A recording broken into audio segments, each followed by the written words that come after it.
বলতেছেন উবাই বিন কাব বললেন, বলতু ইয়া রাসূলুল্লাহ সাল্লাল্লাহু আলাইহি ওয়াসাল্লাম উকসিরু সলাত আলাইকা ফাকাম আযরু মিন সলাতি।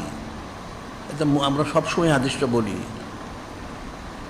উনি জানতে চাচ্ছেন, ইয়া রাসূলুল্লাহ হাবিবাল্লাহ সাল্লাল্লাহু আলাইহি ওয়াসাল্লাম, আমি চাচ্ছি আপনার শানমরে আমি সলাত পেশ, আল্লাহ ভক্ত সলাত পেশ করতে বলছেন, তাই আমি চাচ্ছি আপনার শানমরে আমি সলাত পেশ করতে, কতক্ষণ পেশ করবো? ফাকালা মা শিতা।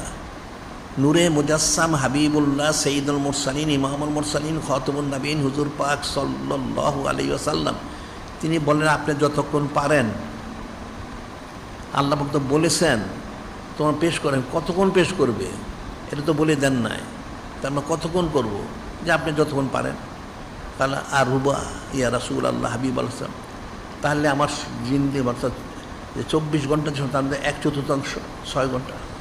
পারলাম মাসিদা ফানজিদ্দা খৈরুল্লাহ, হ্যাঁ ঠিক আছে আপনি যা পারেন করুন, তবে আরও বৃদ্ধি করতে হলে আরও উত্তম হবে। কুলতু আর নিসফা ইয়া রাসূলুল্লাহ সাল্লাল্লাহু আলাইহি সাল্লাম।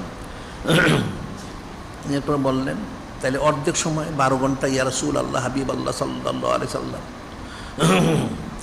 তো নূরে মুজাসসাম হাবিবুল্লাহ সঈদুল মুরসালিন ইমামুল মুরসালিন খাতামুন নবীন হুজুর পাক সাল্লাল্লাহু আলাইহি ওয়াসাল্লাম বললেন যে মাসিদা ফানজিদ্দা খৈরুল্লাহ, যথেষ্ট না, আপনি যতটুকু পারেন করুন, আরও বৃদ্ধি করতে হলে আরও উত্তম হবে। সুবহানাল্লাহ সাল্লাল্লাহু আলাইহি ওয়াসাল্লাম।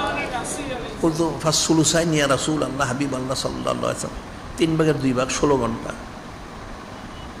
এরপরে নূরে মুজাসসাম হাবিবুল্লাহ সঈদুল মুরসালিন ইমাম মুরসালিন খাতামুন নবীন হুজুর পাক সাল্লাল্লাহু আলাইহি ওয়াসাল্লাম তিনি যথেষ্ট বললেন মাসিদা ফানজিদ্দা খৈরুল্লাহ, ঠিক আছে আপনি যা পারেন করুন, আরও বৃদ্ধি করতে হলে আরও উত্তম হবে। সুবহানাল্লাহ সাল্লাল্লাহু আলাইহি ওয়াসাল্লাম। তো কত বৃদ্ধি করবেন? আদালুল লাকা সলাতি কুল্লাহ ইয়া রাসূলুল্লাহ সাল্লাল্লাহু আলাইহি ওয়াসাল্লাম, আদালুল লাকা সলাতি কুল্লাহা ইয়া রাসূলুল্লাহ, আমার সম্পূর্ণ জিন্দেগিটাই আপনার সলাত সালাম পেশ করতে আমি ব্যয় করবো। সুবহানাল্লাহ সাল্লাল্লাহু আলাইহি ওয়াসাল্লাম। তো কি ইজান তুকফা হাম্মুকা ইউকাফিরু জাম্বুকা, ইজান তুকফা হাম্মুকা ইউকাফিরু জাম্বুকা, এটা বললেন না যে যথেষ্ট, উনি ওটা তো জিন্দেগি দিয়েই দিলেন, এটাই যথেষ্ট না। যদি আপনি করতে পারেন তাহলে আপনার জন্য ন্যাক মুকসুদ পুরো করে দেওয়া হবে, জিন্দির সঙ্গে গুনাহ থেকে ক্ষমা করে দেওয়া হবে। সুবহানাল্লাহ সাল্লাল্লাহু আলাইহি ওয়াসাল্লাম। কিন্তু যত